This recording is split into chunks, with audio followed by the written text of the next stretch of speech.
To what extent do you agree with this conservative view in the New York Post? President Trump was right that America must control its borders and that Democrats have zero interest in stemming illegal crossings. But the situation updates the adage that a picture is worth 1,000 words. In this case, an infinite number of words would not be enough to overcome the power of the pictures coming out of Texas immigration facilities. This is an image-driven stampede of public opinion, and there is little chance to convince even the most open-minded Americans that the current situation is good or necessary. To which the riposte might be that perhaps the situation wasn't good or necessary. But there is a wider point being made, isn't there? And it's going to be made over and over again, presumably at borders around the world. What do you think? Well, I think that commentator is correct, that the pictures are worth 1,000 words, and that is absolutely as it should be. I mean, if we lose our humanity, then, you know, everything is lost, isn't it? So there's nothing wrong with the picture being worth 1,000 words. The picture's telling the story. No, I mean, in this case, I mean, it's just a human compassion issue. I mean, I cried yesterday listening to the radio and watching TV reports about this. It's appalling. And, you know, I think what the pictures are showing is that there's a disjoin between the need or the want to control your borders and actually how they're actually doing it. You know, it's not so much their wish on what they want to do, but it's how they're actually doing it, and it's patently wrong, and so they need to find another way of doing what they need to do, and the pictures are a fantastic way of illustrating that to the rest of the world, really, to their shame. Yeah, and that public opinion has done a good thing in this case. Without going too deeply in this story, because we don't have time because of the time, what do you think? Here's how the Telegraph reported it. There was an institutionalised practice of shortening lives that killed 456 patients at Gosport War Memorial Hospital in the UK. And inquiries concluded police have been called to reinvestigate. Up to 200 more patients might have died as a result of medical staff administering opioids without medical justification. Records have gone missing. Dr. Jane Barton was responsible for the practice of prescribing which prevailed on the wards at the scandal-hit Hampshire Hospital. Deeply troubling, says Theresa May. No charges brought yet. I know this is different from euthanasia, but in terms of normalising the practice of treating elderly people this way, does it make you think twice about medically supervised dying, or the attitude within a hospital that can possibly result in this happening? In other words, are you appalled? It's appalling, it's horrific, but I think they're two separate conversations. Yeah, really. I agree they're different sorts of conversations. I mean, they are, and the more focus that we have on medically supervised euthanasia, then perhaps more of this will come out into the open. But I've also sat with several people over the last few years where their last days, weeks, days, hours and minutes were controlled by opioids to I think their benefit, and allowed them to slip away in times of great pain. So I've seen it directly at that, and if that's what it takes to help people along the way, then that's what's needed. All right. Thank you for good thoughts today from across a large range of topics too. From Mark Ingalls and Nikki Bazant. Lovely to see you both. You too. No baby. Thanks, Jim. No baby yet. At least no news of baby yet. Perhaps that'll change on Checkpoint. Thanks, Mark. Nice to have you on. And we are back tomorrow. Thanks for your company, everybody. We'll see you then. And John Campbell's on the way.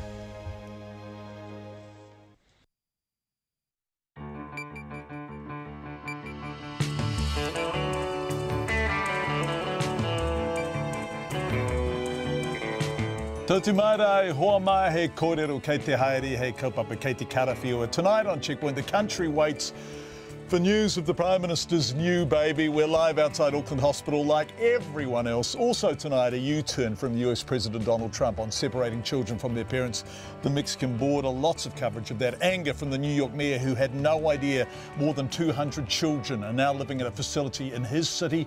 A lawyer says the forestry sector is facing a situation similar to the leaky home debacle after tons of debris washed down Tolaga Bay. And our camerawoman and I get exclusive access into a youth justice facility where New Zealanders aged from 14 to 17, most from brutally tough childhoods, try to turn their lives around. RNZ News at 5. Kia ora, good afternoon. Ko Katrina Batanaho. The Prime Minister is still waiting to give birth to her first child, 11 hours after she arrived at the hospital. Jacinda Ardern was driven to Auckland City Hospital by her partner Clark Gayford at 10 to 6 this morning. The impending arrival has attracted global media attention. Already 16 babies have been born today at the hospital, but it's not clear whether that includes the Prime Minister's. Outside the hospital, people have been guessing the baby's sex and name. A girl. Definitely a girl. Girl power. Yeah, I can feel it. I reckon it's going to be a little lad. Be fishing with Clark in a few months' time in a front pack, and yeah, look forward to it. I would hope it's a girl. Well, I'll hope she'll follow her mom's footsteps if it's a girl. Yeah, that'd be great. Christina, because it's a famous name, so yeah, might as well. Maybe Winston. And Winston Peters says today is no big deal despite his temporary promotion to Prime Minister. Mr Peters says when you've been around as he has, nothing is unusual, but he wishes the first couple well. I would hope that the people of this country, first of all, wishing the Prime Minister the very best, and Clark Gayford as well, and that she gets a solid start to her motherhood, so to speak. I can't say any more than that. Winston Peters. A lawyer who investigated the high rate of forestry deaths says it's unlikely insurance companies will pay out liability to flood-affected landowners in Tolaga Bay because forestry owners knew there were risks. Tolaga Bay locals say they still don't know who's to blame for the massive damage caused by thousands of tonnes of forestry debris washing onto farms and blocking rivers, and who will pay for the clean-up. A former member of the Independent Forestry Safety Review Board, Hazel Armstrong, says the deregulation of forestry in the 1980s has left the sector facing its leaky building moment by clear-filling trees on erosion-prone land like in Tolaga. It will be left to the court to determine where liability sits because everyone will be pointing the finger at someone else. And the insurance companies will be saying, well, actually, guys, it was foreseeable. You always knew that this was a risk. It was a risk that you took. Hazel Armstrong says the government needs to show leadership and overhaul the sector. However, the government says it's still too early to say who should pay for the clean-up or whether more regulation of forestry is needed. Organisers of a census of Auckland's rough sleepers say it will be a massive task. The count will take place for 3 hours on a September night and will cover the entire region.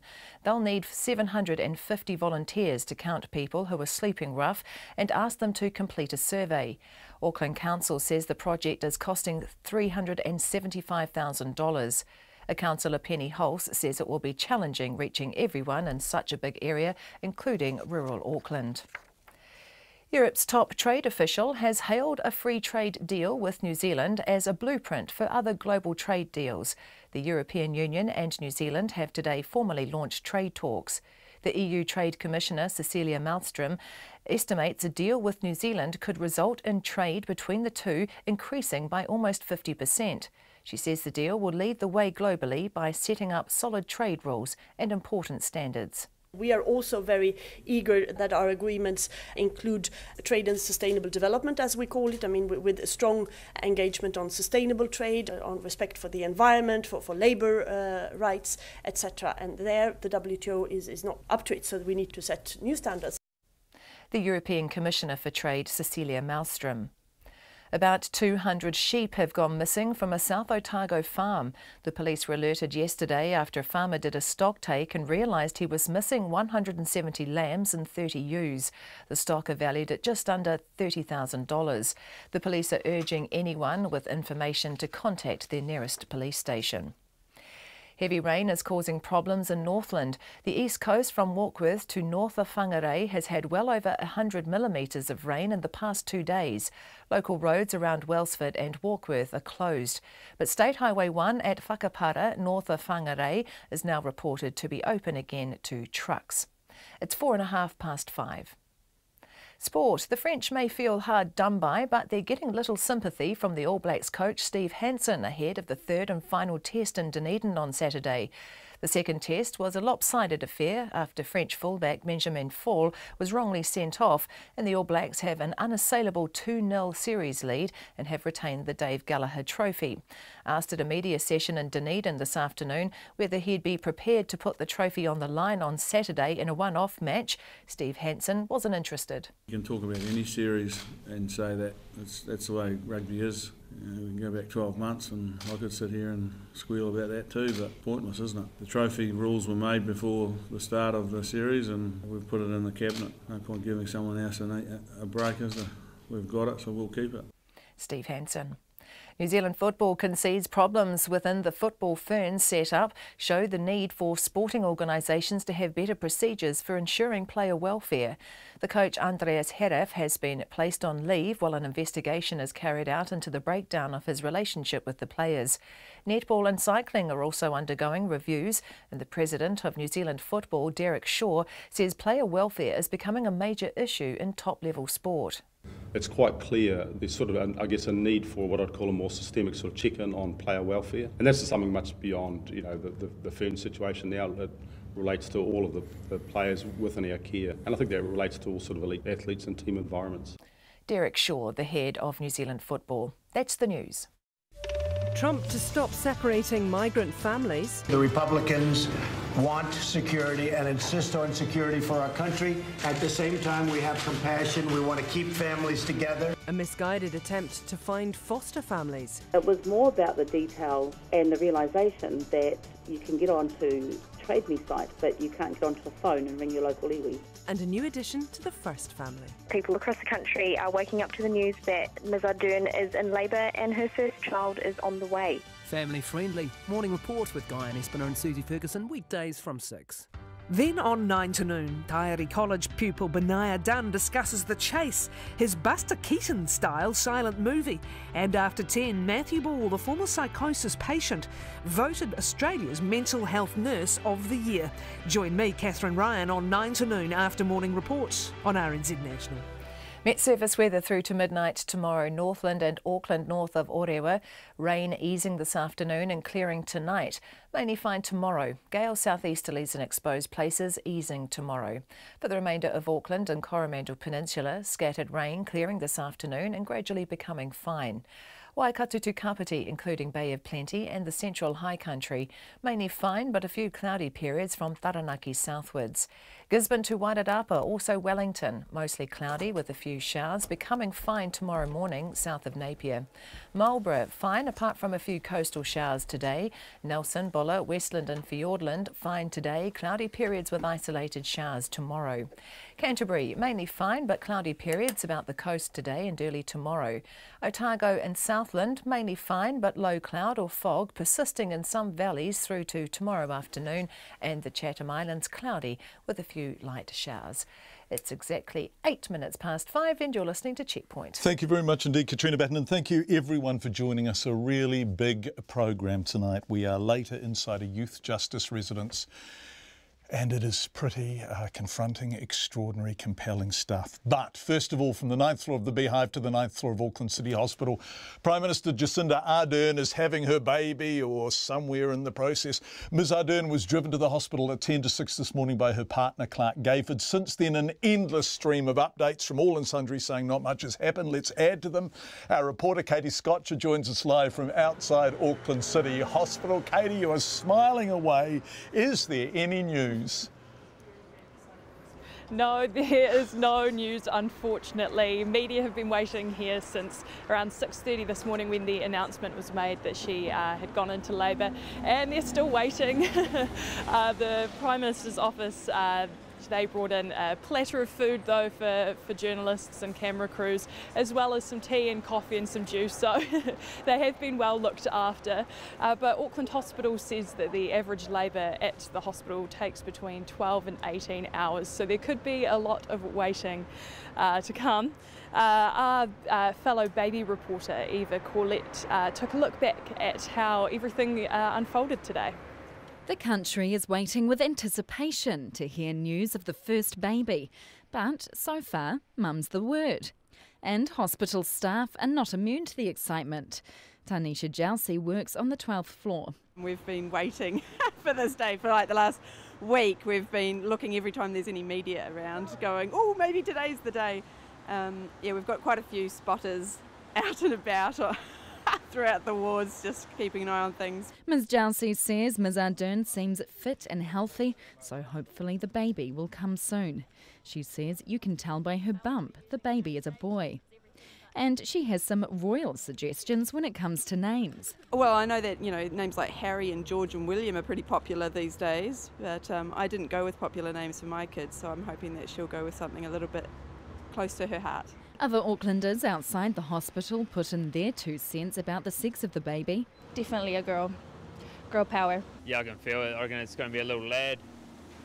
Be fishing with Clark in a few months' time in a front pack, and yeah, look forward to it. I would hope it's a girl. Yeah, girl. She would. Well, I'll hope she'll follow her mom's footsteps if it's a girl. Yeah, that'd be great. They also had suggestions for names. Tina, Christina, because it's a famous name, so yeah, might as well. Maybe Winston, after our deputy PM. It's very new the whole concept is very new, and I believe that will give us hope to look forward to changes, good changes, hopefully. So hope, yeah. And it's not just New Zealand feeling the baby fever, the world is also watching. The New Zealand Prime Minister, Jacinda Ardern, has been admitted to hospital ahead of the birth of her first child. The 37-year-old is 4 days past her official due date. And New Zealand's Prime Minister, Jacinda Ardern, will soon become a mum. The Prime Minister's office says Miss Ardern has entered an Auckland hospital to have her baby. Oh, and you're a proud New Zealander. I was born in an Auckland hospital myself. You were indeed. New Zealand's Prime Minister Jacinda Ardern has been admitted to hospital for the birth of her first child. The 37-year-old Prime Minister will be the first world leader in almost 3 decades to give birth in office. So good for her. Wish her well. Others wishing her well are New Zealand politicians. The Greens' Marama Davidson says she is thinking of Ms Ardern with much excitement, and James Shaw says it's an historic moment for the country. Nationals' Paula Bennett says the country is sitting on the edge of its seat. We wish her and this baby the best of health, a speedy and hopefully really pleasant birth, as good as they can be. Auckland's Mayor Phil Goff even gave it mention before an announcement about Auckland's homelessness. Giving birth is a very testing process, but giving birth in front of a nation is a task that is a fearsome one indeed. But 3 hours after she arrived at the hospital, it seems the mother-to-be was still working. Finance Minister Grant Robertson says he got an update, but not about the baby. I did get a message from her a little bit after 9 about a different topic, so she's clearly still got her mind on a number of matters. Acting Prime Minister Winston Peters took up his role as soon as Ms Ardern went to hospital this morning, and he isn't fazed by the rather unusual circumstances. Well, you've been around as long as I have, nothing sort of unusual at all. Would you say today is a historic day?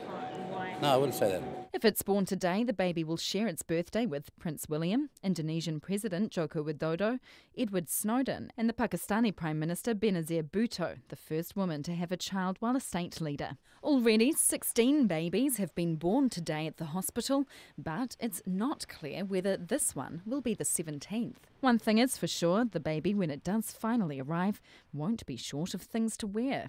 Clark Gayford tweeted just last week a picture of 3 pairs of miniature gumboots that the first baby has already been gifted.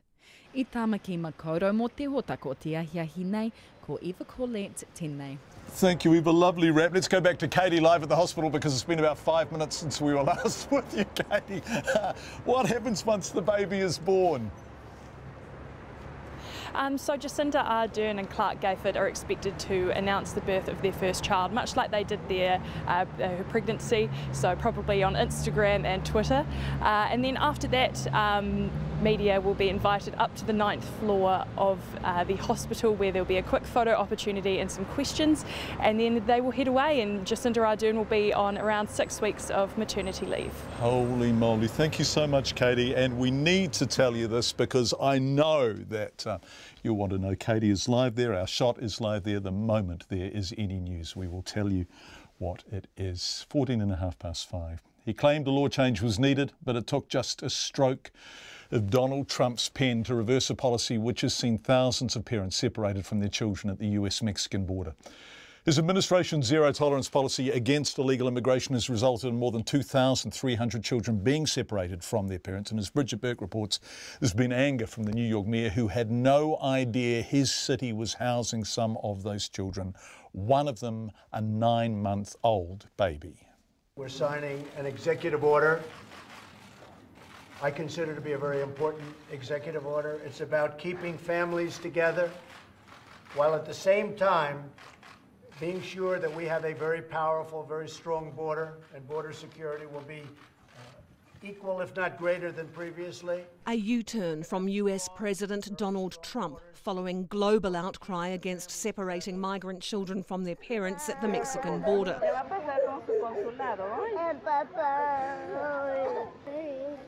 Video footage of children in cages and this audio recording of a child crying and asking a guard for their father sparked anger across the United States from groups ranging from clergy to influential business leaders, as well as condemnation from abroad, including Pope Francis. So we're keeping families together, and this will solve that problem. At the same time, we are keeping a very powerful border, and it continues to be a zero tolerance. We have zero tolerance for people that enter our country illegally. The order requires immigrant families now be detained together when caught entering the country illegally, although it was not immediately clear for how long. It also prioritises parents with children. However, it does not end the zero tolerance policy that calls for the criminal prosecution of immigrants crossing the border illegally. New York City Mayor Bill de Blasio said he was shocked and angry to learn the federal government had not told him the Cayuga Centre in Harlem is currently hosting 239 immigrant children. Our message to the federal government is simple. Stop this right now. Stop this broken, inhumane policy right now. And come clean with the truth. Who are these children? How many are they? Where are they? What is happening here? How is it possible that none of us knew there were 239 kids right here in our own city? How is the federal government holding back that information from the people of this city and holding back the help that these kids could need? Mr de Blasio said over 350 children, including babies as young as 9 months, had arrived since the zero tolerance policy came into force last month. One of the children, I talked about him earlier, a young man named Eddie, 9 years old, from Honduras. He was sent here 2,000 miles on a bus to this location and does not know when he's going to see his mother again. Speaking from a Mexican border town, postal worker Epigmenio Centeno says he and his wife shelved plans to cross the border into the United States for fear of being separated from his sons, 9-year-old Axel and 3-year-old Stephen.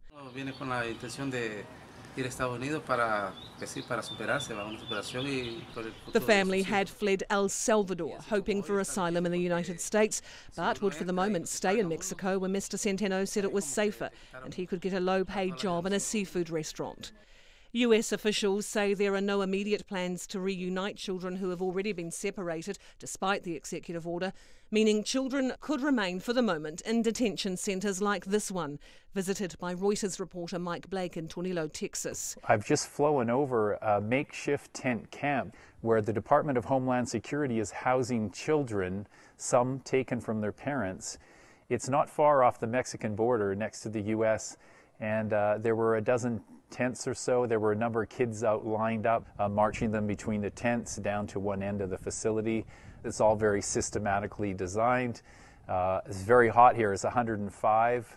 I didn't see any kids out playing anywhere, but they're inside the tents, probably cooling off. A White House official said First Lady Melania Trump in private conversations with the president had urged him to act. The turnaround marks a rare instance since Mr Trump took office in January 2017, in which he has overturned a controversial policy. No, Ivanka feels very strongly. My wife feels very strongly about it.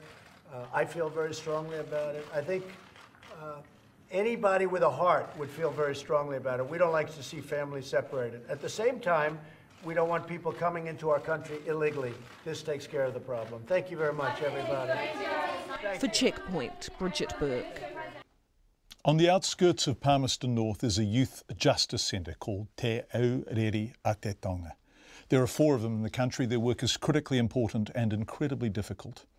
A branch of Oranga Tamariki, not corrections, youth justice centres take care of, supervise, detain, whatever word you want to use, some of the most high risk and at risk young people in the country.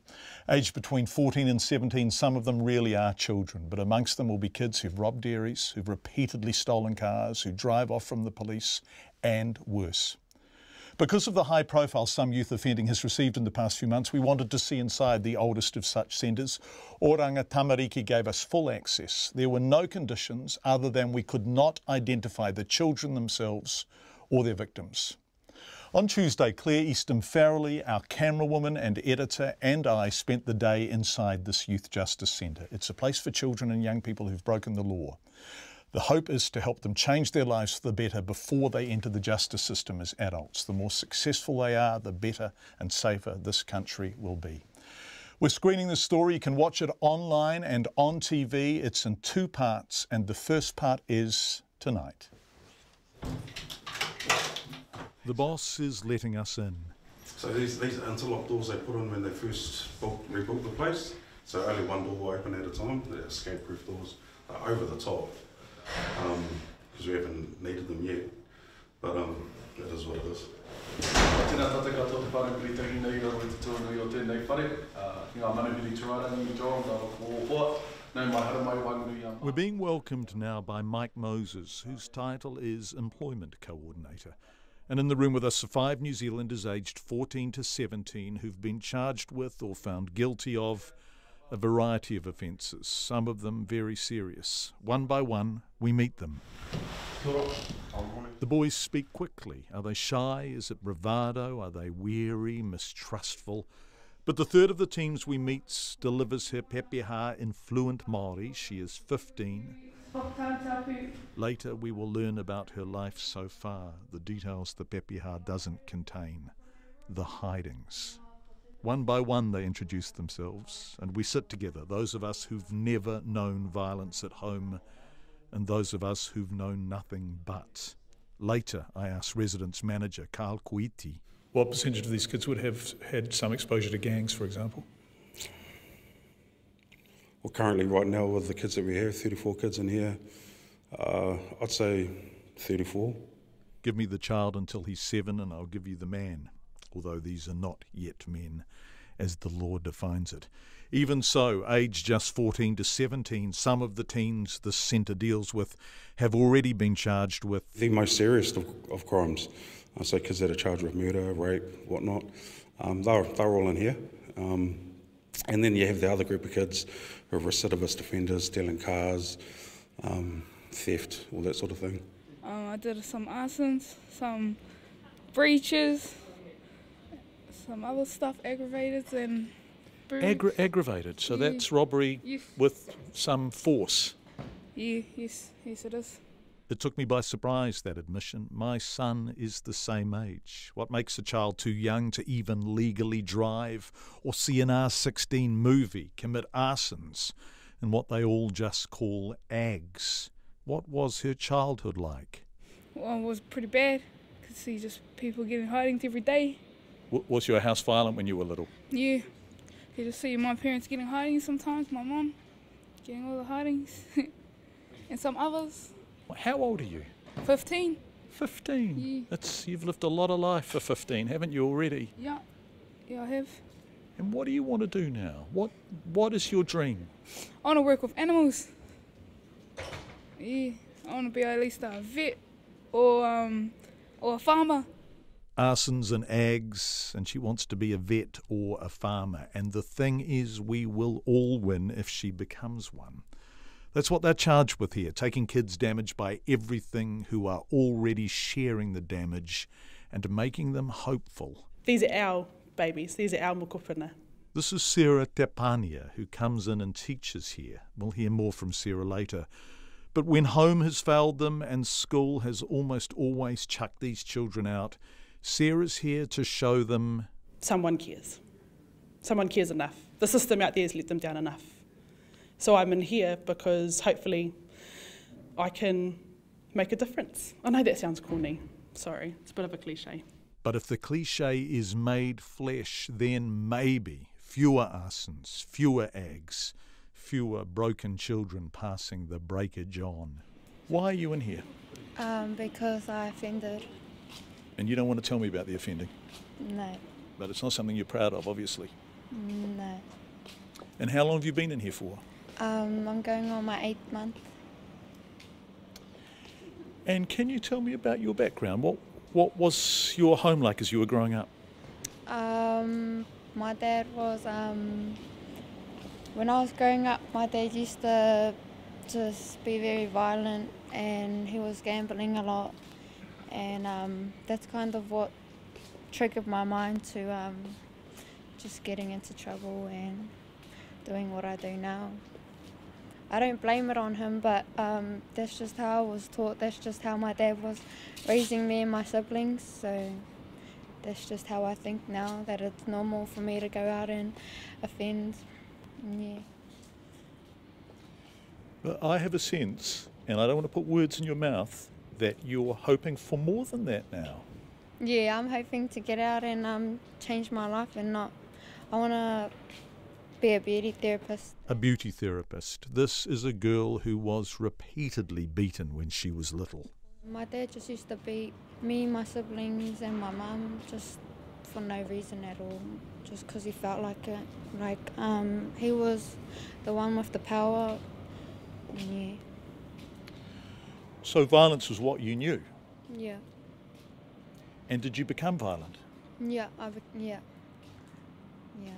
The majority of our young people will come into the youth justice, within the youth justice system, and they've been involved with Child, Youth, Family or Rangatamariki for quite a while. They would have either been under care and protection orders, meaning they've been taken out of the care of their immediate whānau due to risks and safety factors that are presenting within their household. A lot of our young people, I'd say a very high percentage of our young people, have been surrounded by alcohol and drugs within their lives. A lot of them use alcohol and drugs, a lot of them have addiction issues. A lot of our young people have experienced or witnessed domestic violence. Violence is almost a given in their childhoods. Not always, but nearly always. And the girls often get different violence from the boys. They often get more. A lot of our girls come in and they've experienced some really horrific sort of forms of abuses against them. Some of our boys as well, but not so much as frequently as our girls have. Sometimes it's brutality that shaped the kids at te aureri. Sometimes it's simply neglect. Dads usually, and the way their unhappiness is contagious. So he came home and every payday he just bought crack, alcohol, weed. Never bought food. Only time he bought food was if he won pokies or something. And one time I got sick of it, told my dad I was leaving, and he didn't really care about it. So I just left. Yeah, started getting in trouble. And you were 13? 13, yeah. And I heard you stole cars and slept in them, is that right? Yeah, sleeping in stolen cars, stashing the cars in between bushes and that, going to the river, and yeah. Hello, you guys get tired? So hang in here, couple more. They are violent homes, gang homes, addiction homes, homes without safety or normalcy or books. And teachers can't cope with these kids. Some of them can't read, write, or even do basic maths. Few have stayed at school. Deanna Mackay is a local assistant principal who comes in. Our job is to try and re-engage them, so that can be challenging. So how long have some of your children been out of school for? Oh, some of them haven't been at school since the end of primary school, year 6. So as 11, 12-year-olds they've been out of school. And they can be 16, 17, and they haven't really been engaged in much education at all for all of that time. In a way, te aureri a te tonga is their last chance. If this place can't break the cycle, can't make the arsons and ags girls become beauticians and farmers, there will be more crime, more victims, and the adult justice system and real prison. And then, short of miracles, all hope is lost. Although for some, it's already too late. 15-year-old Ihaya Maxwell, who'd once been in te aureri, died along with a 12-year-old friend in a police pursuit in Palmerston North in May. A boy who knew him is still here. And did you steal cars together ever? Yes. And why did you do that? How old were you when you started stealing cars? 13, yeah. Why? Why did you steal cars and drive fast? Because I just liked the feeling of driving and the adrenaline rush kicks in. Same for you? Was it the same thing? Yeah, exactly the same. Just loved the thrill, yeah, and I hated walking. Were you scared of dying when you drove fast? No, I think I was just protected. I thought I'd never die. I thought a car was safe hands. I thought it was like a house, it's nice and stable. I just thought I was safe hands.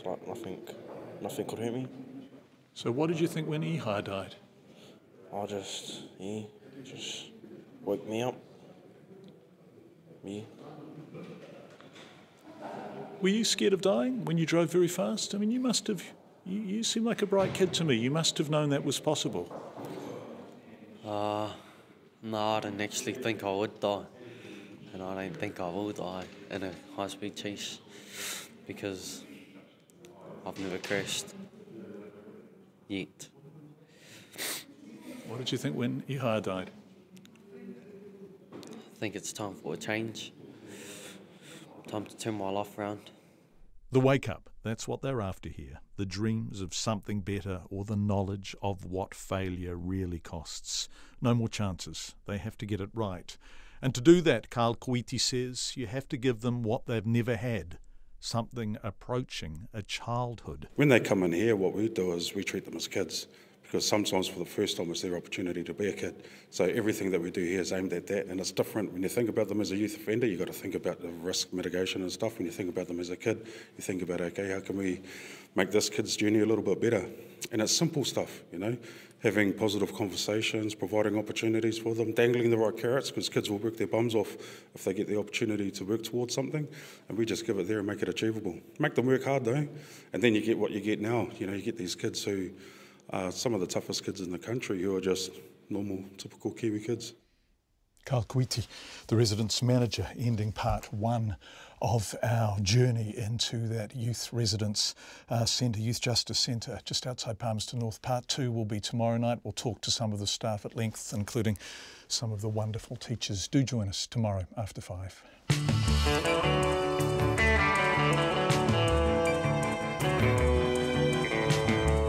It's 28 to 6. You are with Checkpoint and RNZ, and thank you for being with us. Coming up, a lawyer says the forestry sector is facing a similar situation to the leaky building debacle after millions of tonnes, a million tonnes of debris washed on to Tolaga Bay. Europe's top trade official formally launches free trade negotiations between the EU and New Zealand. This is going on in the country.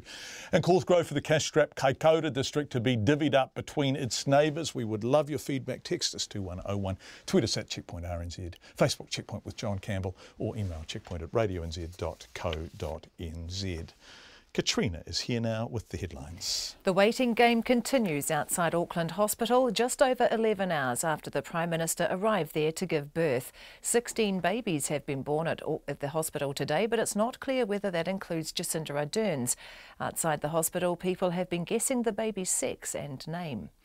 The US President is continuing to talk tough on illegal immigration, despite signing an executive order ending the separation of children from their parents at the US-Mexican border. Addressing supporters in Minnesota, Donald Trump said he will fulfill his campaign pledge to build a border wall. Europe's top trade official has hailed a free trade deal with New Zealand as a blueprint for other global trade deals. The European Union and New Zealand have today formally launched trade talks. The EU Trade Commissioner, Cecilia Malmström, estimates a deal could result in trade between the two increasing by almost 50%. Emotions have run high at Auckland University today as students protested a decision to shut down 3 libraries. The university confirmed today it's going ahead with plans to close 3 libraries which cater for Elam Fine Arts, Music and Dance and Architecture students.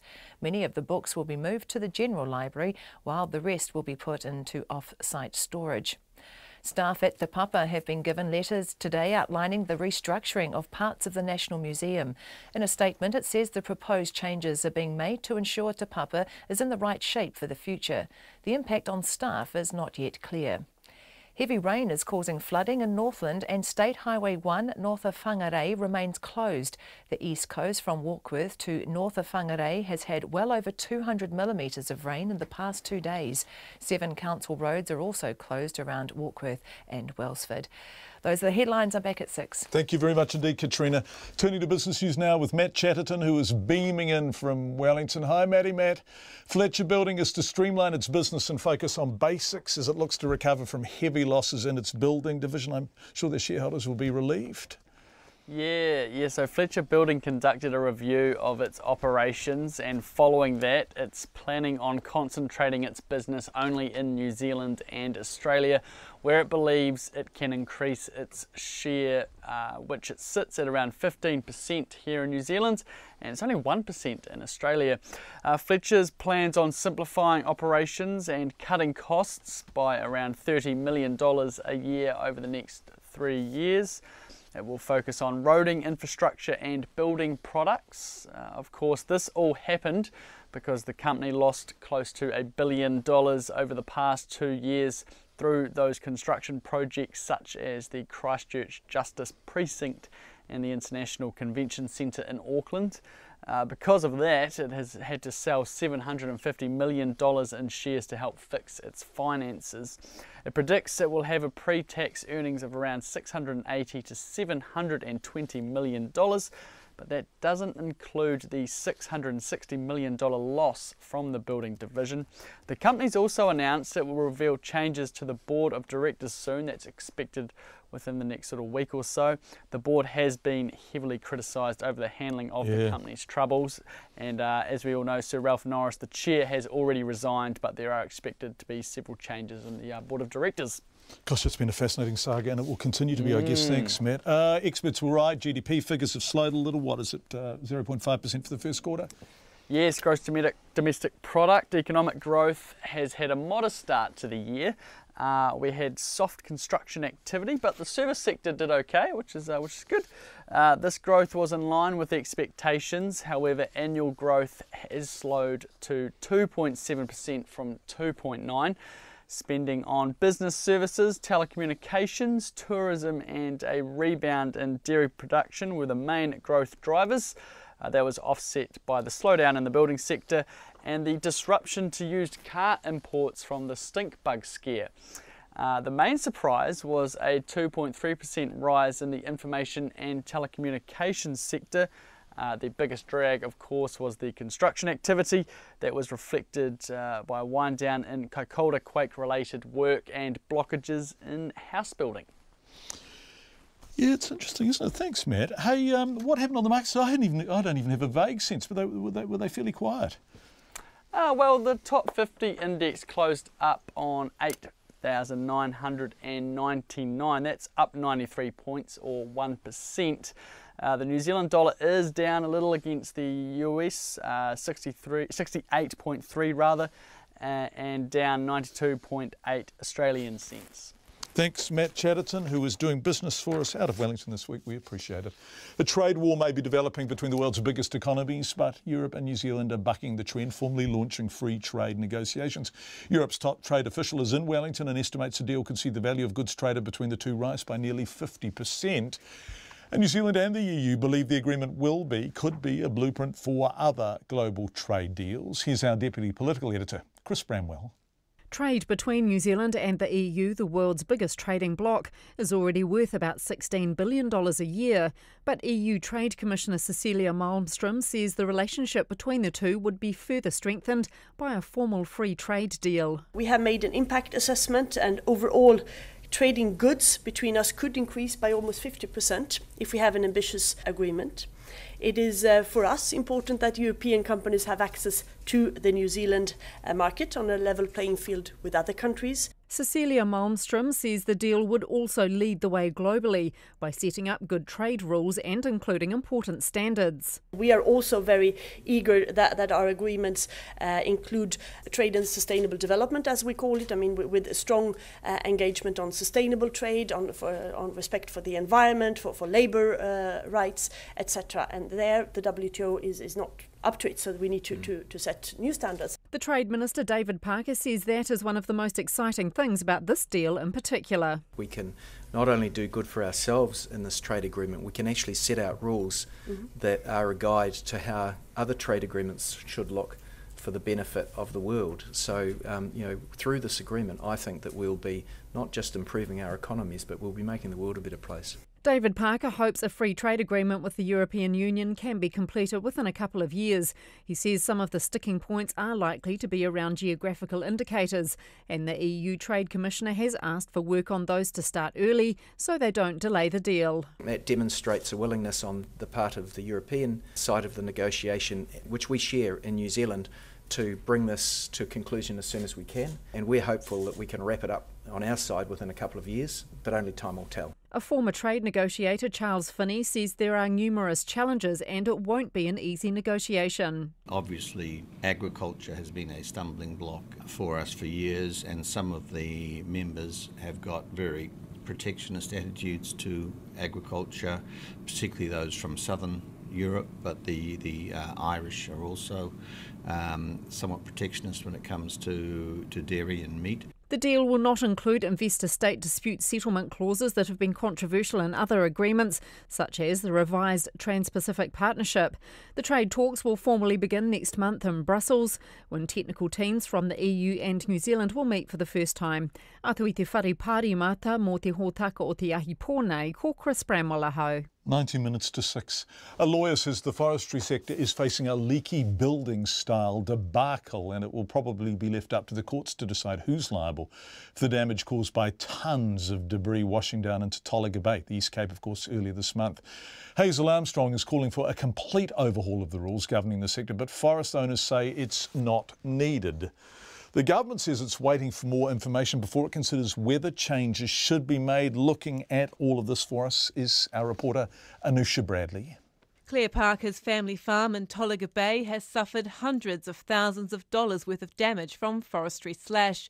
And at a meeting with forestry companies last night, her question was simple. We as farmers, we pay public liability. If we harmed our neighbour's land, we'd be having to cough up. So question to the forestry, will you guys be paying your public liability to us? There's 7 seconds of awkward silence before Ian Brown from Hikurangi Forest Farms answers. It's not the kind of conversation we can enter into at this point in time. Wellington-based lawyer Hazel Armstrong says it's standard practice for forestry contracts to have public liability insurance, but she believes it's unlikely insurance companies will pay out in Tolaga Bay. It will be left to the court to determine where liability sits, because everyone will be pointing the finger at someone else, and the insurance companies will be saying, well, actually, guys, it was foreseeable. You always knew that if you Claire felt that this was a risk, it was a risk that you took. Hazel Armstrong knows this sector well. She was on the Industry Forestry Safety Review Board in 2014, which investigated the high number of deaths in the industry and made recommendations on how accidents can be prevented. She says, like the deregulation of the construction industry, which led to leaky homes, the deregulation of the forestry industry has made it difficult to hold anyone to account over the slash issue in Tolaga, and an overhaul is needed. Successive governments have left the forestry sector to its own devices. There's been no leadership, inadequate regulation, and inadequate oversight of the sector. Knowing the forestry sector as I do, they will be pointing the finger down the supply chain. So the forest owners will point down to the management companies, who will then point down to the contractors. But in actual fact, it's a system failure. The spokesperson for the Forestry Owners Association, Don Carson, disagrees. We've just gone through an overhaul of the regulations. The National Environmental Standard for Plantation Forestry came in on the 1st of May. Now, it's not retrospective, so it doesn't apply to the slash that came down the rivers at Tolaga Bay. But Don Carson says the sector is aware of its need to improve. We're looking at the vulnerability to climate change increase in intensity, frequency of storms, and we're looking at our harvest practices to reduce the risk of what happened in Tolaga Bay. We are working on this. There are no easy solutions. If there were easy solutions, we would have done them. The Associate Agriculture Minister, Meka Whaitiri, says it's still too early to say who should pay for the clean-up and whether more regulation is needed. I want to make sure that I've got all the information in front of me before we make that decision. We still have roads closed up in parts of Tolaga Bay, and so we've got to make sure that we are able to assess fully the damage that has occurred across the whole region, because at the moment you can only view it from the air, and we need to make sure that when we do make that call, whether it's reviewing the regulations, that we're fully informed. In the meantime, frustrated Tolaga Bay landowners must wait. The Gisborne District Council says it could take up to 6 months to investigate whether forestry owners have breached their resource consent conditions. In Napier for Checkpoint, Anusha Bradley. Prosecutors are looking at whether criminal charges will be brought following revelations more than 450 elderly patients died at a British hospital after what's been described as a deliberate policy of shortening lives. A report into the deaths at Gosford War Memorial Hospital, which occurred between 1989 and 2000, found the patients died prematurely as a direct result of being given powerful painkillers without medical justification. It's believed another 200 people may have suffered the same fate. The BBC's Hugh Pym has this report. Mourning a mother and a grandmother, Anne and Bridget looking across to Gosport and reflecting on their loss nearly 2 decades ago. I thought she was in a safe place, being cared for. How wrong I was, and I have to live with that.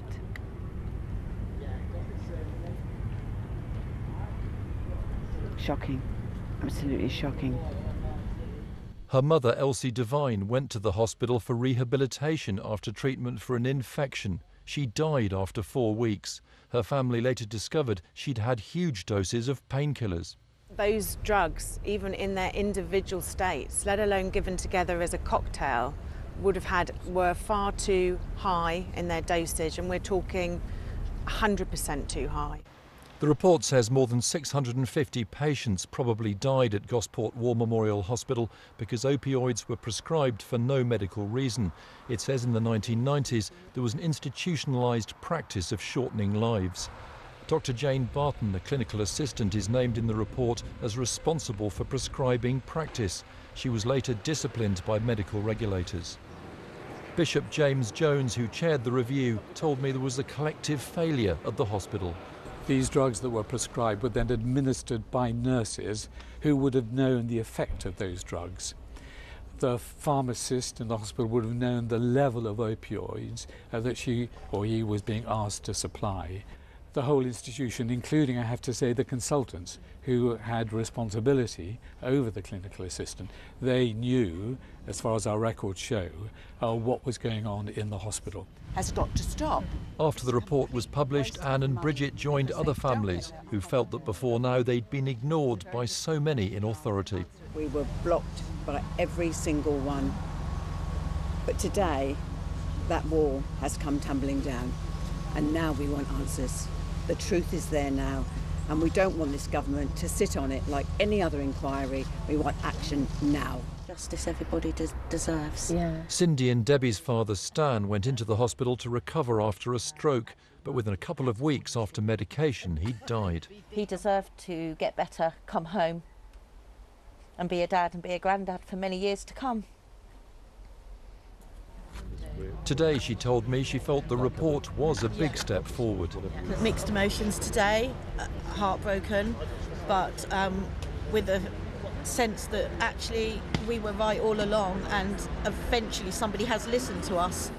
Ministers say prosecuting authorities will decide whether criminal charges should be brought. That is what the families of those who died now wish to see. That report from the BBC's Hugh Pym. It's coming up to 11 minutes to 6. A census of Auckland's rough sleepers has been described by the Mayor as the first step in addressing the city's shameful levels of homelessness.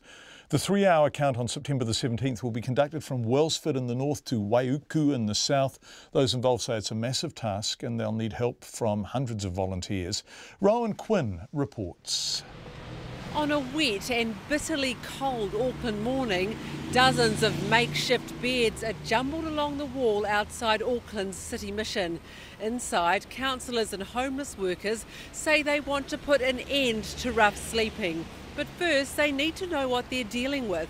The Mayor, Phil Goff, says homelessness is Auckland's shame. The biggest, wealthiest city in a first world country, with people reduced to sleeping on the streets and in cars. We're most worried about the people living in dangerous and life-threatening conditions out on the street, where they will die prematurely because of the cold, because of illness, maybe as a victim of crime. That is the thing that's driving Housing First. The work's being led by Housing First, which is made up of community groups and iwi, and tries to find homes for people before it helps with what got them into that plight in the first place. Its project manager, Fiona Hamilton, says the count will take place from 9:30 till 12:30 at night, with the idea that most people are settled and not moving around by then. The volunteers will work in groups of 3, led by an experienced person like a social or community worker. They'll count everyone, but survey only those who want to answer questions. We'll be asking things like how long have people been sleeping unsheltered? We'll be getting a sense of number of families. We'll be getting a sense of number of people in vehicles, and also aspects like their perceptions of their safety and their health, and whether they're accessing resources such as benefits. The project will cost $375,000 from a council fund allocated for work with the homeless. Councillor and West Auckland resident Penny Hulse says it's a huge challenge to look right around the region, covering 5,000 square kilometres. People are very au fait with what happens in the city centre, and there's a sense that everything happens in the city centre. Yeah. It happens in Henderson, it happens in Ranui, and we don't know, because that's why the point and count time is so critical. Is anyone sleeping rough in Piha? This is our time to actually genuinely go out and have a look. A count by the City Mission 2 years ago found there were 179 rough sleepers within 3 kilometres of the Sky Tower, a tiny part of Auckland's geographical area. Research based on the national census found about 700 homeless, but those at today's announcement say they have no idea how accurate that is. Whatever the figure, Housing First's Fiona Hamilton says it's important to find out. And so we hope that this information from this count will be a really important step towards making homelessness in Auckland rare, brief and non-recurring. The census will only cover those who don't have shelter in 4 walls, rather than the tens of thousands of people thought to be in temporary accommodation or bunking down with friends and relatives. But agencies intend to try to estimate that number as well around the same time. I Tamaki Makaurau mō Checkpoint, ko Rowan Quinn DNA. The Minister for Women, Julianne Genter, is defending the Justice Minister, Andrew Little, after he was accused of trivialising sexual assault. The National Party has excoriated Mr Little in Parliament this afternoon for describing an indecent assault on a corrections officer as a pinch on the bottom. But Andrew Little says the opposition is deliberately mischaracterising his comments. Here's our political reporter, Craig McCulloch. In the midst of last week's 3 strikes debacle, Mr Little raised an example he felt showed the unfairness of the law. A prisoner sentenced to 7 years in prison for grabbing a female prison officer's bottom. Mr Little called it a pinch. National says it trivialises the offence and undermines the victim, but Mr Little is standing by his statements in their totality. This particular offending was offensive, unwelcome and totally unacceptable, and I also stand by my statements to the effect that the consequence of that offending should not have been 7 years jail without parole. Nationals MP Mark Mitchell says the Minister has repeatedly minimised the assault. Does he acknowledge that the victim in fact had her buttock grabbed hard and held by the offender, and when she tried to get away, the offender followed her and grabbed a gate to prevent her from leaving, which left her, in her own words, feeling totally degraded vulnerable and uneasy when performing her work duties. I accept what that member says, and it'd be nice if that member and his colleagues said more when they had a leader who molested a hospitality worker repeatedly by pulling her hair. National then turned its sights on the Minister for Women, Julianne Genter, with Paula Bennett picking up the question line in Parliament. Does she believe it is trivialising sexual assault in the workplace when the Minister of Justice calls a woman at work who is grabbed on the buttock, then followed and intimidated, as merely a pinch on the bottom? I agree with the Minister of Justice when he said that indecent assault, including this case, is insidious and unacceptable. Ms Genter says she has every sympathy for the victim, and both she and Mr Little take it very seriously. I believe that the Minister is doing very good work in assuring that women have greater access to the type of justice and the type of support that they need from this government. And I won't ask the Minister to apologise for raising issues with our broken criminal justice system. Mr Little was forced to shelve his plans to repeal the 3 strikes law, but will reveal other changes to the justice system later this year. Atu iti whare parimata mō te hōtaka o te ahiahi, ko Craig McCulloch. It's coming up to 5 to 6. There are growing calls for the cash-strapped Kaikoura District Council, district in fact, to be divvied up between its neighbours. This comes as the Kaikoura District Council, this time they do deserve the mention, considers a 17% rates rise in each of the 2 years coming up to pay for desperately needed repairs to quake-damaged and ageing roads, bridges and sewerage infrastructure. While it's not the first time the idea has been raised, one Kaikoura councillor says the time is right to split the district between Marlborough to the north, of course, and Huranui to the south, and to do away with the current council. Logan Church has been there and filed this report.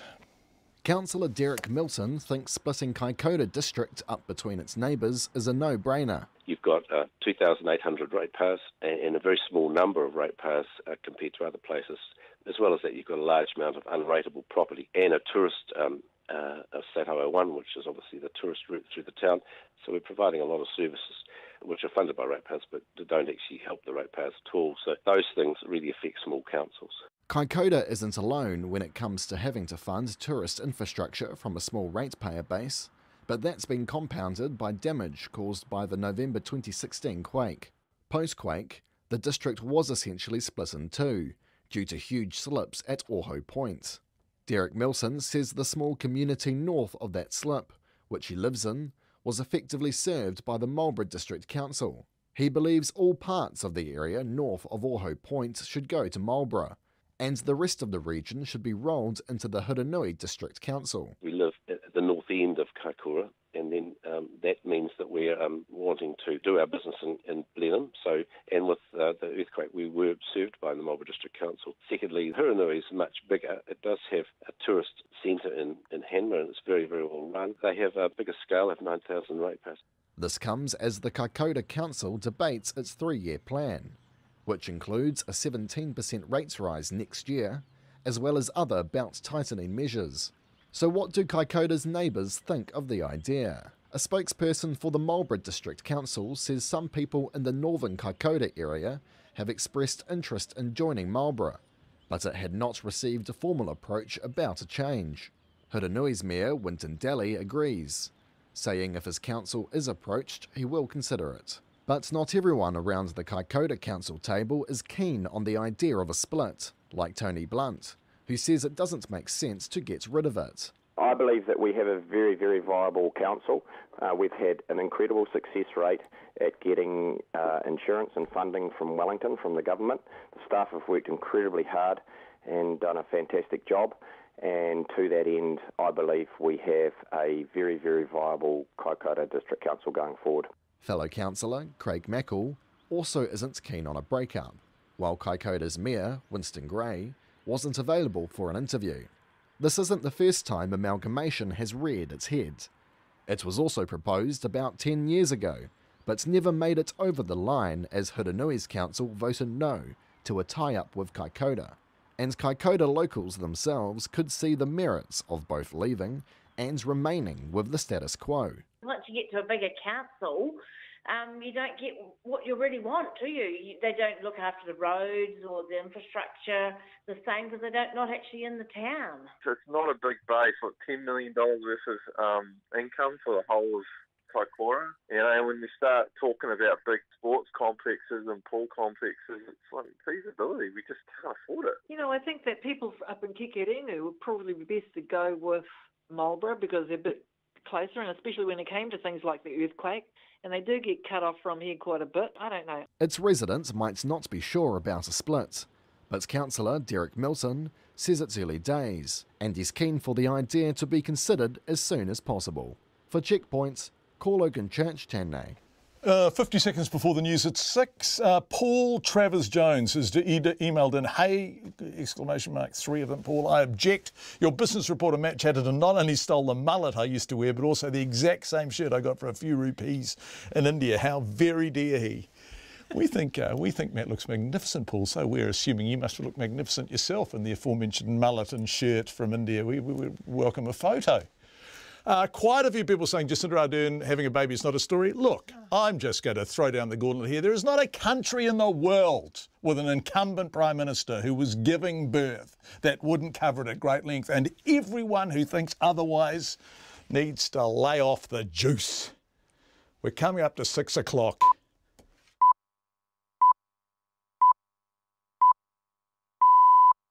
RNZ News at 6. Ngā mihi nui, good evening, ko Katrina Batanaho. There's still no word on whether the Prime Minister has delivered her first child 12 hours after she arrived at the hospital. Jacinda Ardern was driven to Auckland City Hospital by her partner Clark Gayford at 10 to 6 this morning. Eva Corlett reports. The impending arrival has attracted global media attention, but so far mum's the word on whether the baby has arrived. Auckland City Hospital says 16 babies have been born there today, but it's not clear whether that includes the couple's firstborn. Outside the hospital, people have been guessing the baby's sex and name, and other politicians have been sending messages of support. Winston Peters stepped into the role of acting Prime Minister as soon as Ms Ardern went to hospital this morning. Ko Eva Corlett, Tēnei. The government says it's still too early to say who should pay for the clean-up of Tolaga Bay and whether more regulation of the forestry sector is needed. Frustrated locals say they still don't know who's to blame for the massive damage caused by thousands of tonnes of forestry debris and who will pay for the clean-up and compensation. A lawyer, Hazel Armstrong, says this is the sector's leaky building moment, and due to inadequate legislation, it'll be left up to the courts to decide who is liable. The Associate Agriculture Minister, Meka Whaitere, says the government won't consider changing the rules until the full extent of the damage is assessed. We still have roads closed up in parts of Tolaga Bay, and so we've got to make sure that we are able to assess fully the damage that has occurred, and we need to make sure that when we do make that call, whether it's reviewing the regulations, that we're fully informed. Meka Whaitere, the Associate Agriculture Minister. State Highway 1 north of Whangarei is still closed near Whakapara because of flooding. The catchment has had nearly 200 millimetres of rain in 2 days, flooding the turnoff to Puhipuhi Road near Whakapara. Trucks are now being allowed through, but other traffic is being diverted. Other local roads are closed around Warkworth and Wellsford, but may reopen this evening if the rain eases. Zimbabwe's foreign minister says Britain is morally obliged to help compensate white farmers whose lands were confiscated by the former president Robert Mugabe. White-owned farms used to provide 80% of the country's agricultural produce, the BBC's Virgil Keane reports.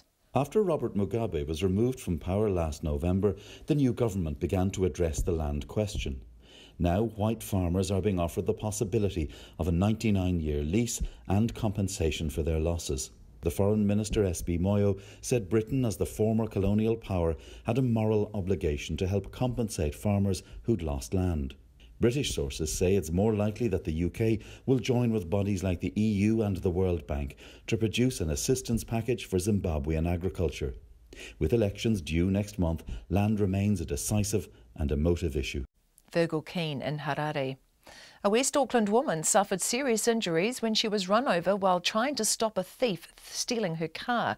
The police say someone broke into the woman's home just before midnight on Tuesday and took her car keys. She woke to the sound of her car starting.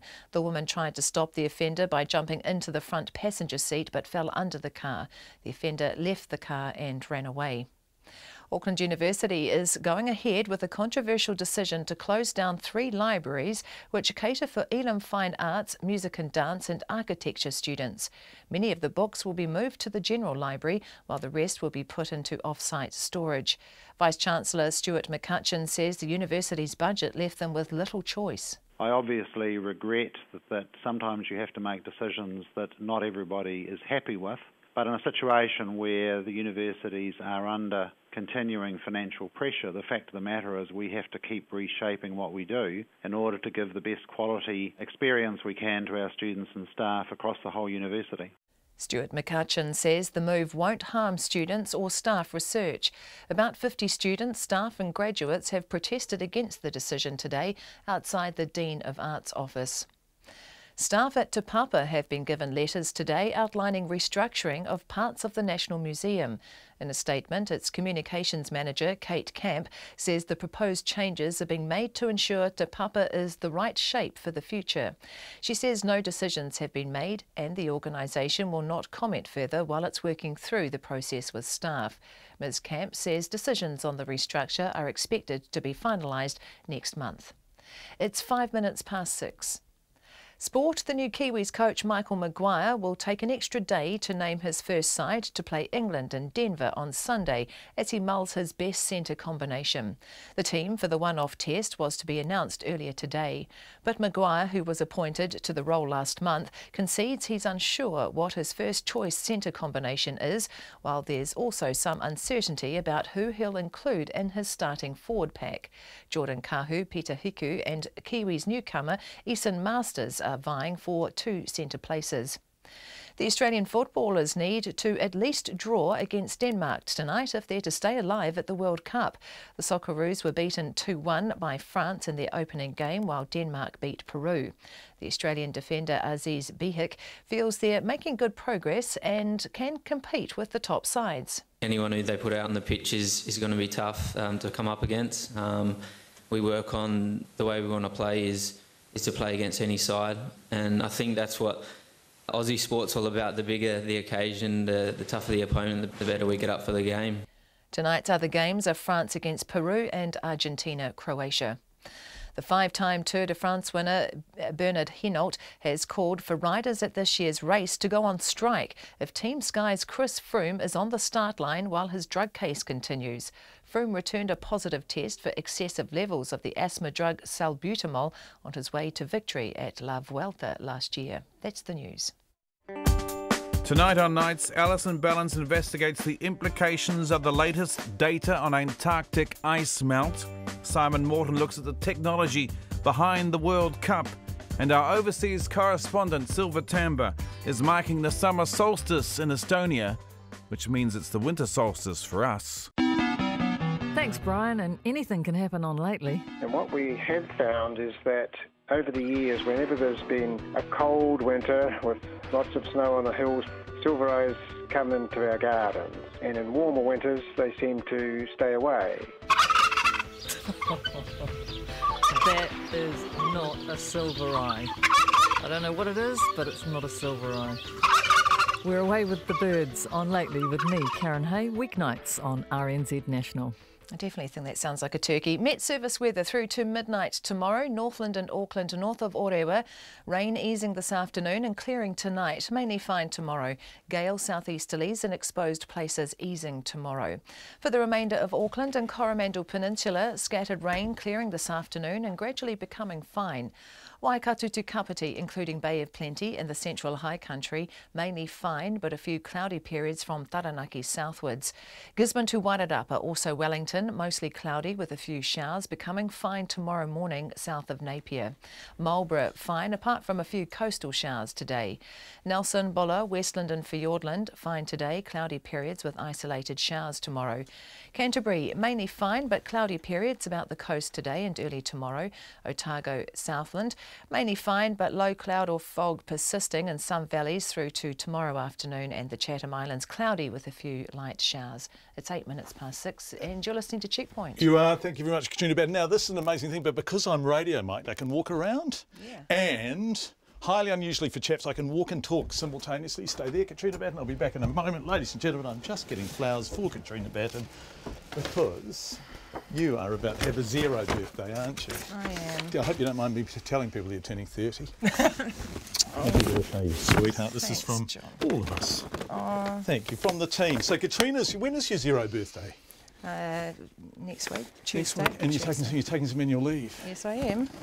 So, yeah. Thank you. We hope you have a wonderful break. We look forward to seeing you when you get back older, but no wiser, hopefully. Hopefully not. Yeah. I don't think I'm very wise now, but there you go. Just wise enough, Oh, thank you so much. Yeah, pleasure. They're Beautiful. lovely. They're a lovely They bunch, are. aren't They're they? beautiful. Yeah. Thank you. Wow. Happy birthday from us all, KB. Have a wonderful break and we'll see you in a week and a half. Right, glad tidings all round. No, not actually. Boy, I almost jumped the queue there. Sorry, everyone, I unreservedly apologise. There are no tidings. We've heard how many babies have been born at Auckland Hospital today, how Jacinda and her partner Clark got to hospital this morning. They transmogrified. The fact she's still been texting her staff, journalists, what they've eaten, the free tucker. Let's go live to Katie Scotcher, who's outside Auckland Hospital. Katie, it's turned dark while you've been there. Other than that, any other news? Yes, so I guess we're all still out here playing the waiting game, still waiting for the baby to arrive. Jacinda Ardern and her partner Clark Gayford got here 12 hours ago, so it's been a very, very long day for them. A couple of politicians, New Zealand politicians, have also expressed their best wishes. It includes Acting Prime Minister Winston Peters, Marama Davidson and James Shaw. 17 babies have been born today at Auckland Hospital, and it's still not clear whether or not Jacinda Ardern's is one of them. Right. What happens when the baby arrives, Katie? So Jacinda Ardern and Clark Gayford are expected to announce it on social media, so that'll likely be Instagram and Twitter, and then shortly afterwards media will be invited up to the 9th floor of the hospital, where there'll be a very quick photo opportunity and then some questions, and then she'll be off for 6 weeks on maternity leave. Thank you very much indeed, Katie Scotcher. We really appreciate it, and if anything happens while we're on air, of course we will update you. He claimed it needed a law change, but it took just a stroke of Donald Trump's pen to reverse a policy which has seen thousands of families separated at the US-Mexican border. His administration's zero-tolerance policy toward illegal immigration has resulted in more than 2,000 children being separated from their parents. With images of children crying behind wire fences, well, they may finally have got to Mr. Trump. That's what he said. But more likely, he woke up to the political pressure and potential fallout for Republicans looking to this year's mid-term elections. Hardcore Trump fans quite like this stuff. Swing voters, nope. However, there's been no dialing back on the rhetoric as the president continues to suggest millions of immigrants could overrun the US if he doesn't get tough at the border. Here's CNN's Jeff Zeleny. We're signing an executive order. President Trump doing tonight what he insisted he could not, stopping the policy of separating migrant families at the U.S. border. Anybody with a heart would feel very strongly about it. We don't like to see families separated. In the Oval Office, the president abruptly changing course, trying to contain an immigration crisis consuming his administration. He signed an executive order to detain parents and children together if they illegally cross the U.S. border. We're going to have strong, very strong borders, but we're going to keep the families together. I didn't like the sight or the feeling of families being separated. But for days, the president and his administration maintained their hands were tied. They said an act of Congress was needed to change a policy roundly criticized for its cruelness. Can't do it through an executive order. Until these loopholes are closed by Congress, it is not possible as a matter of law to detain and remove whole family units who arrive illegally in the United States. It's Congress's job to change the law. We're calling on them to do exactly that. But the White House caved to worldwide public pressure. Mr. President, don't you have kids? Finally swayed by a near revolt inside the Republican Party. We should never play with the lives of these children. Administration officials told CNN these images from the border and the sounds of wailing children became too much to overcome. And leverage to push a broader immigration bill faded in the controversy. Sitting at the Resolute desk today, the president even seemed to acknowledge that he was buckling to public pressure. You're going to have a lot of happy people. Yet for much of the day, confusion gripped Washington. We are going to take action to keep families together while we enforce our immigration laws. But Speaker Paul Ryan and other Republican leaders were caught off guard by the president's sudden change of heart. By afternoon, they were summoned to the White House. The president made clear it would not entirely erase the zero-tolerance policy of separating children and parents at the border, but rather detain migrant families together. We have zero tolerance for people that enter our country illegally.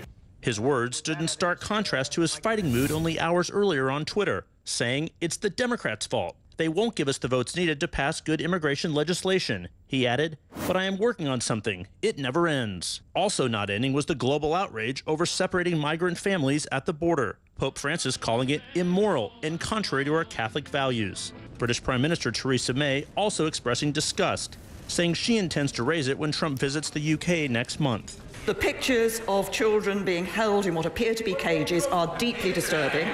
This is wrong. Corporate America also blasting the administration's policy. Apple CEO Tim Cook calling it inhumane. The U.S. Chamber of Commerce saying, this is not who we are and it must end now. The political crisis finally reaching a tipping point after a series of grimacing moves by the president's allies. Homeland Security Secretary Kirstjen Nielsen heckled while having dinner at a Mexican restaurant near the White House. Shame on Nielsen, shame on Trump! Former Trump campaign manager Corey Lewandowski dismissing the plight of children and parents being separated in this appearance on Fox News. I read today about a 10-year-old girl with Down syndrome who was taken from her mother and put in a cage. I read about did you say want to a 10-year-old with Down syndrome being taken from her mother? Pick anything How you dare want you? up, but Appearing on television today, he refused to apologize. an apology? When you cross the border illegally, you have committed a crime, and there is accountability for committing crimes, and there should be.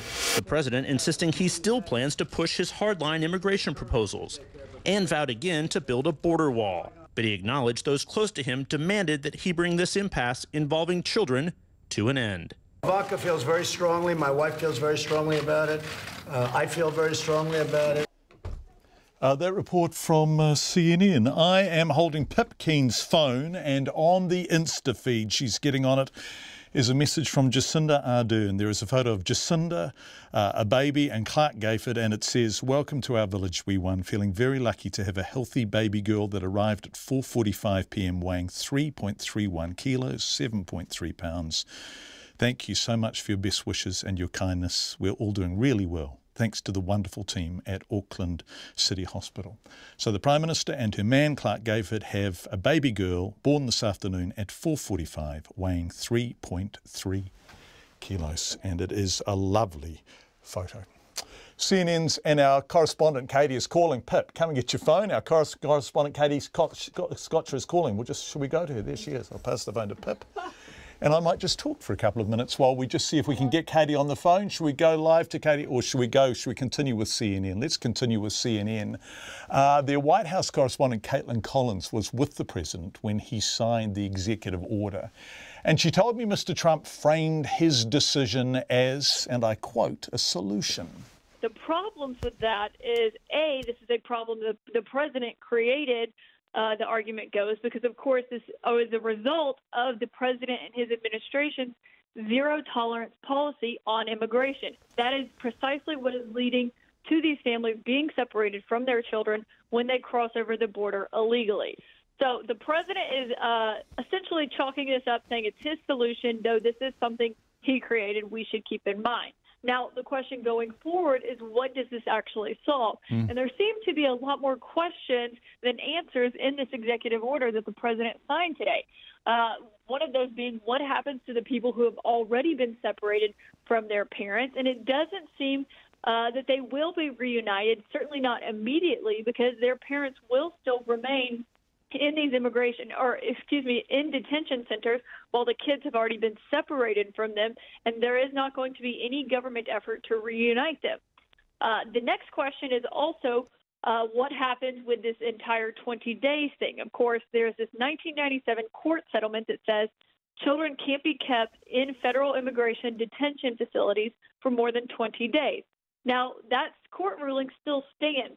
Now, the Trump administration can try to overturn it, but if they don't, in 20 days, arguably, we could be back in the place where we first started before the president signed this executive order today. Yes, this is fascinating, isn't it? So the president doesn't actually understand what happens next. The Justice Department, I'm just reading stuff from you and your colleagues on CNN, they've been unable to clarify whether family separations would end immediately or when and how families now separated would be reunited. So it feels again as if the president is making this up as he goes along.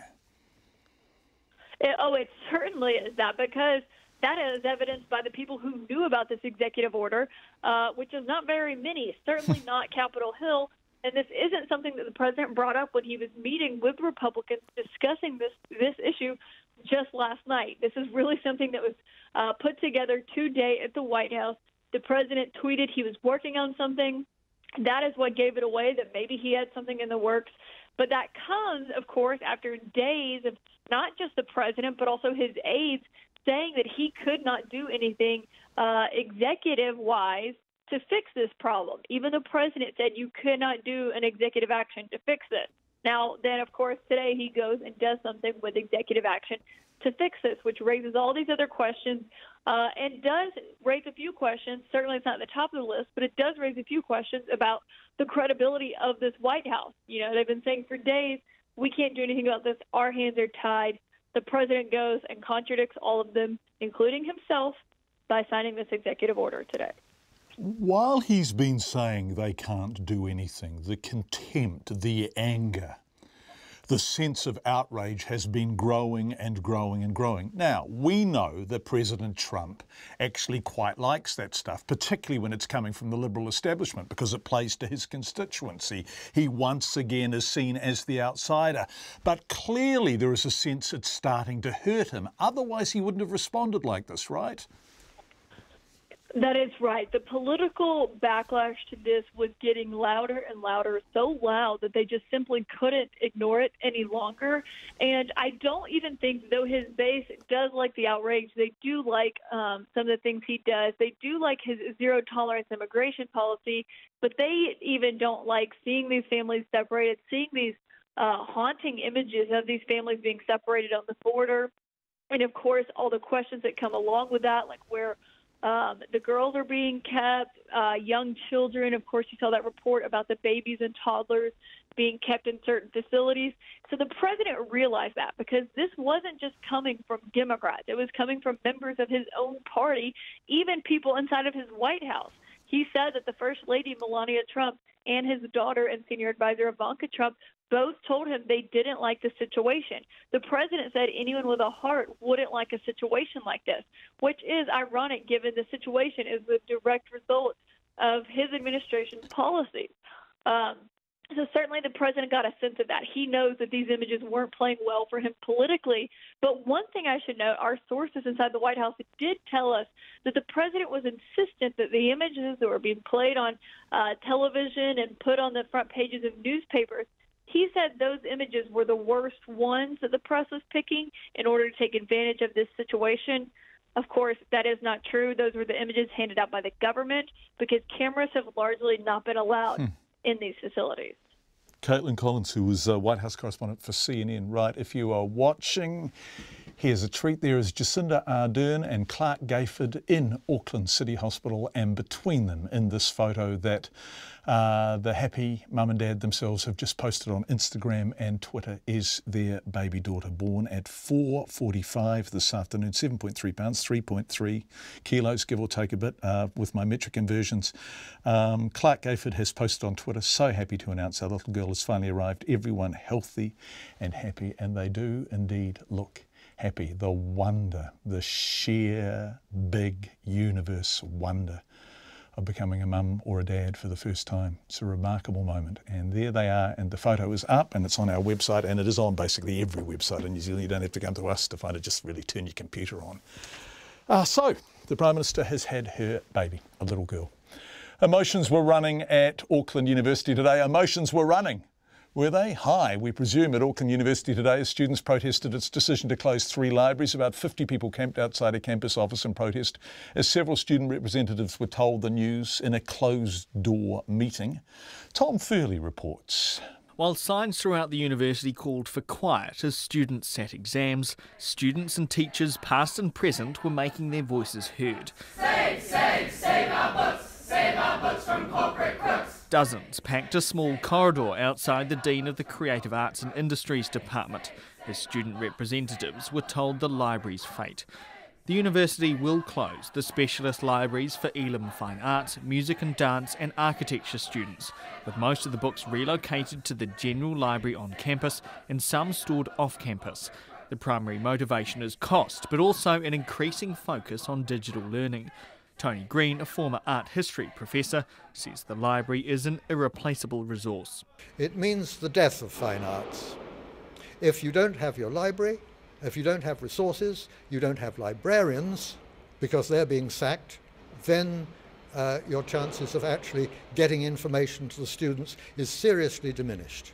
Mr Green, who taught at Auckland University for nearly 30 years, thinks the closures will seriously impact the faculties. People in there are damn sight more than sad. They're disgusted, they're angry, and they want to see this kind of process end. As some banged on the door and walls, the president of the Elam Students Association, Olivia Hong, was inside with the dean.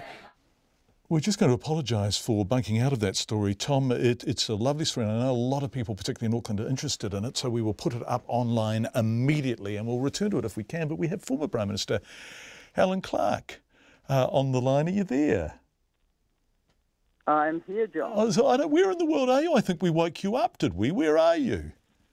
No, you didn't, because I'm a late night owl, but I am in Canada. Well, we're delighted to have you with us. Thank you so much for joining us. I always struggled to call you, and I always thought you were Prime Minister for so long, I just wanted to call you Prime Minister. If you were a US President, you'd still be President Clark, right, forevermore. But look, thank you. But this is New Zealand, right? Yeah, right. Jacinda Ardern is a mum, and she has so often cited you as a mentor, as somebody she looked up to, as somebody who inspired her. What does this mean to have a Prime Minister having a baby whilst in office? Well, I think actually it's a very proud day for Jacinda and Clark, and I fully congratulate them on the new arrival to the family. But it's also a great day for New Zealand because we're setting the pace again. Jacinda is our third woman Prime Minister, but clearly the first to give birth while in office. And I think it sends a message to young women in our country and hopefully further afield that you can combine career and motherhood. I also want to celebrate Clark as a role model for young fathers as well, because he's saying, well, I'm going to be looking after this baby. So really both of them very modern young parents, and I think a fine example to young people in New Zealand and hopefully inspirational far beyond New Zealand's shores. It's also a message. You were a message that women can do anything. It's trite and facile, and our younger listeners will be thinking, what the hell is this old guy even on about? But you were a message that women can do anything. Jacinda Ardern is a message that women can do anything. But it's about choice, isn't it? It's about being who you want to be, right? That's right, and Jacinda's done it her way, and what a remarkable story to go from, in 7 weeks from being made the leader of the Labour Party, leader of the opposition, to getting a credible election result. A few weeks after that, she's Prime Minister. Then the surprise pregnancy. But hey, she's taken it in a stride, and I think New Zealanders have taken it in their stride. And all they care about, I think, is A, that she's happy, and B, they know she'll be back on the job. And all round, I think we're showing huge maturity as a country about this.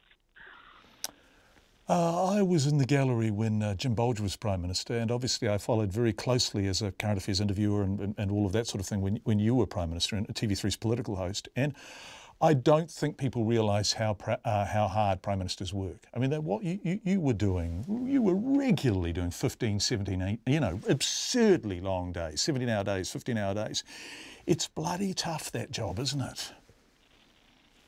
Well, it is a tough job, but and Jacinda's already found that out, I think, in the last few months. But yeah, I mean, it's full on. On the other hand, if you don't make time for yourself, your partner, your family, you're not going to be a very happy human being either. So it's really a question of time management, and I think she's a good time manager.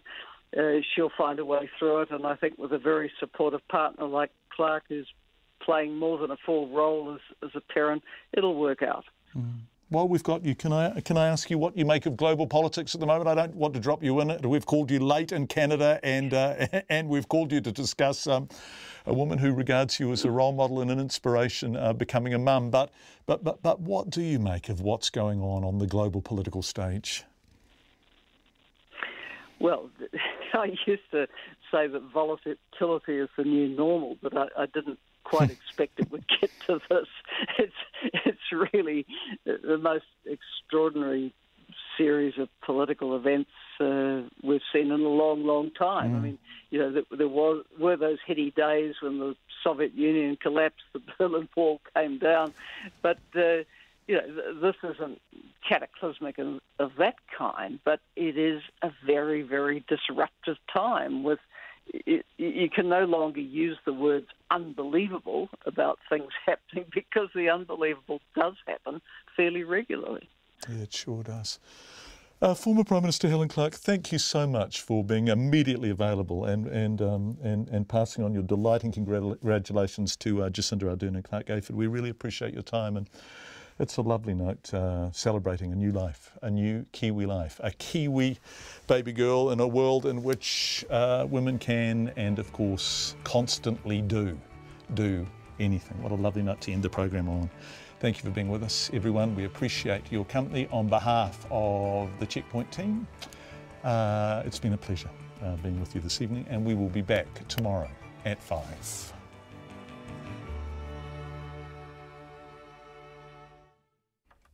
RNZ News headlines at 6:30. We only have one headline tonight, and that is the Prime Minister has had a baby girl. Jacinda Ardern announced it on Instagram a short time ago. The baby was born at 4:45 this afternoon, weighing 3.31 kilograms. She thanked people for their wishes and kindness and says everyone is doing well thanks to the wonderful team at Auckland Hospital. She also posted a photo of her holding the baby alongside her partner Clark Gayford.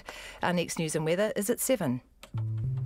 With so many distractions and interruptions, how do we even start paying attention to our attention? One of the problems is we don't have the ability to separate the crazy distractions from the things that are not the distractions. We're not built for this. I'm Guy Raz. Ideas about how we choose to direct our attention. That's next time on the TED Radio Hour on Sunday at 7.